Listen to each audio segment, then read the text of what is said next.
নমস্কার বন্ধুরা, welcome back to live আড্ডা ফুটবল। তো বন্ধুরা, আরও একটা নতুন ভিডিওতে তোমাদের সকলকে স্বাগত জানাই। তো বন্ধুরা, ভিডিওটা শুরু করার আগে তোমাদের কাছে একটাই অনুরোধ, সেটা হচ্ছে যে আমাদের এই চ্যানেলে যারা প্রথমবার তারা কিন্তু অবশ্যই আমাদের এই চ্যানেলটাকে সাবস্ক্রাইব করে পাশে থাকা বেল আইকনটি অল করে রাখবে, যাতে সবার প্রথমেই এরকম খেলার আপডেট তোমাদের কাছে পৌঁছে যায়।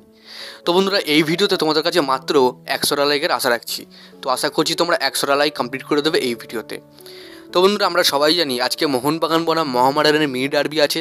তো সেই ম্যাচে মোহনবাগান প্রবাবলি কেমন লাইন আপ লাগাতে পারে বা মোহনবাগানের জেতার চান্স কতটা আছে সেটা নিয়ে আজকে আলোচনা করব। তো দেখো বন্ধুরা, এই মুহূর্তে মোহনবাগান ভালো ফর্মে থাকা সত্ত্বেও কিন্তু কিছু ব্লান্ডার মিস্টেক মোহনবাগানের থেকে হচ্ছে, যেখানে কিন্তু বেঙ্গালুরুর কাছে মোহনবাগান 1 গোলে জিতেছে আগের ম্যাচটাই। সেখানে কিন্তু বেঙ্গালুরুর কাছে মোহনবাগানের মিনিমাম 2 গোলে জেতা উচিত ছিল। তো সেই জায়গায় কিন্তু প্রচুর গোল মিস হচ্ছে, এটা কোচকে অবশ্যই খেয়াল রাখতে হবে, কারণ প্লেয়াররা চান্স ক্রিয়েট করছে কিন্তু গোলে কনভার্ট করতে পারছে না। এটাই সবথেকে বড় ব্যাপার, যেটা কিন্তু 2021-22 সিজনে আমরা দেখতে পেয়েছিলাম, বা 22-23 সিজনে আমরা দেখতে পেয়েছিলাম হুয়ান ফেরান্দোর ইয়েতে। সেটা কিন্তু আমরা দেখতে পেয়েছিলাম যে প্লেয়ার বল নিয়ে যাচ্ছে কিন্তু গোল করতে পারছে না। তো সেই মহামারীটা কিন্তু এবারেও মোহনবাগানেও দেখা গেছে। তো দেখা যাক মোহনবাগান কোচ হোসে মলিনা তিনি কত তাড়াতাড়ি এই যে তার ডিসিশন মেকিংগুলো প্লেয়ারদের, এটা কত তাড়াতাড়ি তিনি ঠিক করতে পারেন, এটাই এখন দেখার। তো দেখো, আজকে মিনি ডার্বি হবে, খেলাটা হবে কিশোর ভারতী ক্রীড়াঙ্গনে, যেখানে কিন্তু মোহামেডানের হোম ম্যাচ এবং মোহনবাগানের কিন্তু অ্যাওয়ে ম্যাচ হবে। তো দেখো মোহনবাগান এই মুহূর্তে যে লাইন আপে খেলছে সেটা কিন্তু প্রত্যেকবার একই লাইন আপ খেলছে 4-2-3-1-এ, কিন্তু তারা অ্যাকচুয়ালি প্রবাবলি চলে যাচ্ছে 4-3-3 ফরমেশনে। দেখাচ্ছে 4-3-2-1 4-2-3-1, কিন্তু তারা অ্যাকচুয়ালি চলে যাচ্ছে 4-3-3 ফরমেশনে।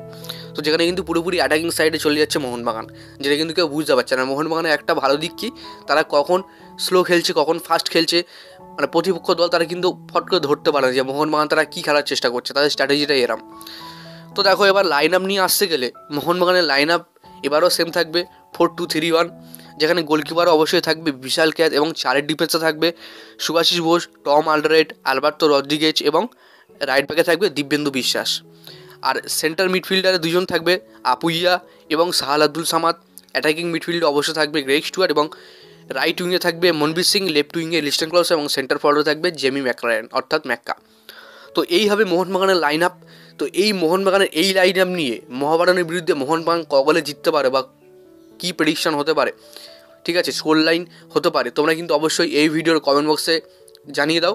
তো দেখো, অনেকে বলছিল যে আগের প্রেডিকশানে প্রাইস দেওয়া হয়নি, তারা কিন্তু কেউ মেসেজ করেনি সেরমভাবে, তো যার কারণে কিন্তু আমি তোমাদেরকে প্রাইসটা দিতে পারি। তো এখানে যারা প্রেডিকশান ঠিকঠাক করবে তারা কিন্তু অবশ্যই আমার ফেসবুক পেজে গিয়ে মেসেজ করো, তারপরে কিন্তু আমাকে নক করো, তারপরে কিন্তু আমি তোমাদের সঙ্গে কথা বলবো এবং তোমাদের প্রাইসটা তোমাদের বাড়ি চলে যাবে, ঠিক আছে। তো যারা এখনও প্রেডিকশন করোনি তারা অবশ্যই কমেন্ট বক্সে জানিয়ে দাও যে আজকের ম্যাচে কী হবে। তো যাক বন্ধুরা, আজকের জন্য ভিডিওটা এতটাই ছিল। যদি তোমাদের ভিডিওটা একটু ভালো লাগে তবে অবশ্যই লাইক করে দিও, আমাদের এই চ্যানেলে প্রথমবারের জন্য হয়তো চ্যানেলটাকে সাবস্ক্রাইব করে পাশে থাকা বেল আইকনটি অল করে রেখো। ধন্যবাদ।